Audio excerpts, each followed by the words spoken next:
Hello everyone, and welcome to Mr. B's short English lesson. Today we talk about if clauses or conditional clauses. If clauses have 4 different types, and a sentence with an if clause has 2 parts, the if clause and the main clause. If you start the sentence with the if clause, you have a comma after the if clause and before the main clause. If you start the sentence with the main clause, you have a comma in front of if. The if clause part of the sentence is the condition, and the main clause is what happens if the condition is fulfilled. So, if that, then that.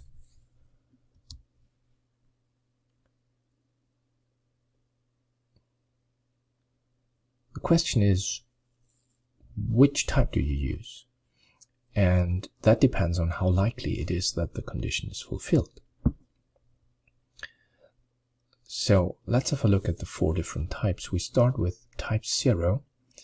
Type 0 is called the automatic result because, well, if that, then that. It's automatic. And in type 1, it's likely that the condition is fulfilled. In type 2, it's unlikely, but still possible.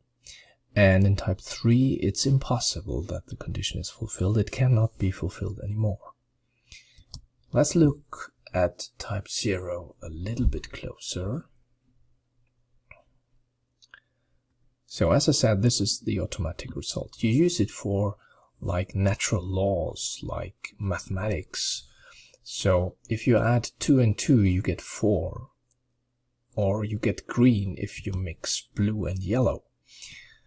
In this example, you can see why it's called the automatic result. Because if you add 2 and 2, it's logic, it's natural law, you get 4. And in the second example as well, you get green if you mix blue and yellow. The only thing I did in these sentences, and I do that in all the examples today, in the first sentence I start with the if clause, and in the second part you see the main clause. And in the second sentence I start the other way around, with the main clause and the second part is the if clause. You also see that after the if clause you have a comma, and in front of if you don't have the comma. Let's get back to type 0. When you use type 0, so something that is a natural law, you need an automatic result, you use the simple present in the if clause and the simple present in the main clause.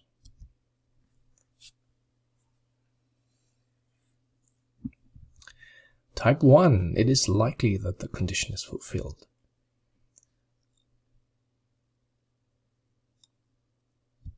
If you leave now, you will catch the bus. So, if you leave now, it is likely that you will catch the bus. And we can play outside if it stops raining. So here you can see it's likely that the conditions are fulfilled, and that's why you use the simple present for type 1 in the if clause, and in the main clause you use the will future or an auxiliary like can, might or should, and the infinitive. As you can see in the second example, we can play. Okay, let's go to type 2.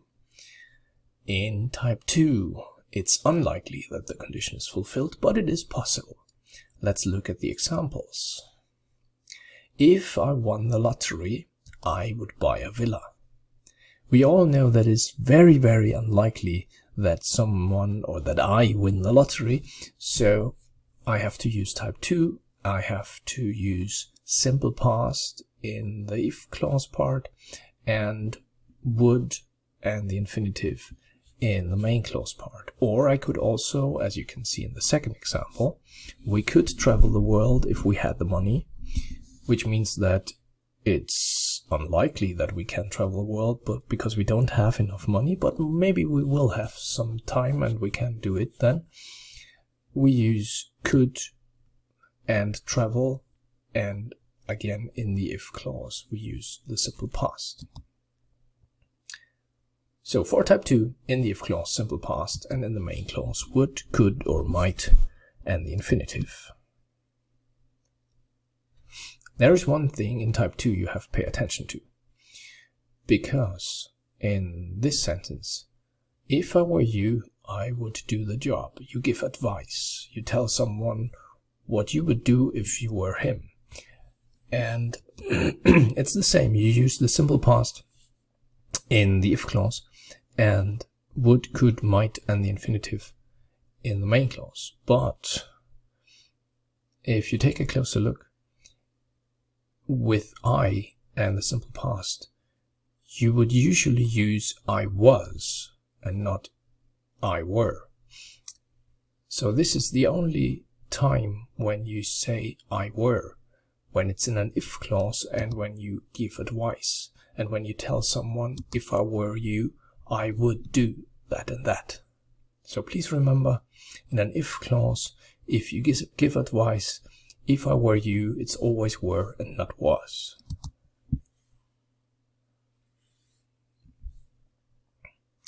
Type 3, the condition is impossible. It cannot be fulfilled anymore. If we had won the match, we would have been league champion. This means the match is over. We didn't win. We are not going to be league champion. But if we had won, then we would have been league champions. In the second example, we could have helped you if you had asked us. But you didn't ask us. We didn't know, we couldn't help. So we could have helped if you had asked us. Here we have the past perfect in the if clause, and in the main clause we have would have, could have, or might have, and the past participle, which is the third form of the verb. And that's it. So you have 4 different types, type 0 to type 3, and in this grid you can see which tense you have to use when. And one more tip for tests or exams: very often one of these 2 parts is given. So if you see a sentence with an if in it, and in the if clause part you have simple past, you only have to decide, do you use would, could, or might, and the infinitive. But it's very clear, when you see the simple past, you know you have to use would, could, or might, and the infinitive. The same with when you have the main clause given. For example, if you have an if sentence, you see there is an if in a sentence, and in the main clause of the sentence you have would have done. So you know it's part 3, you know in the if clause part you need the past perfect of the verb. There is one last thing I want to tell you, because there is one word that causes trouble sometimes, and you have to be very careful about that. I have an example here too.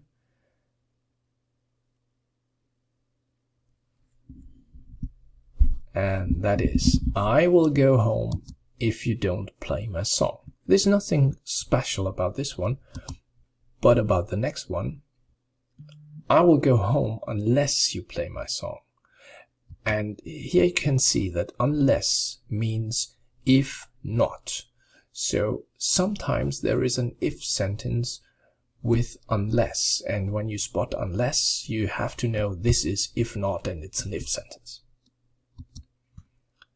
And that's it indeed. So much for if clauses. Thanks for watching. Bye bye.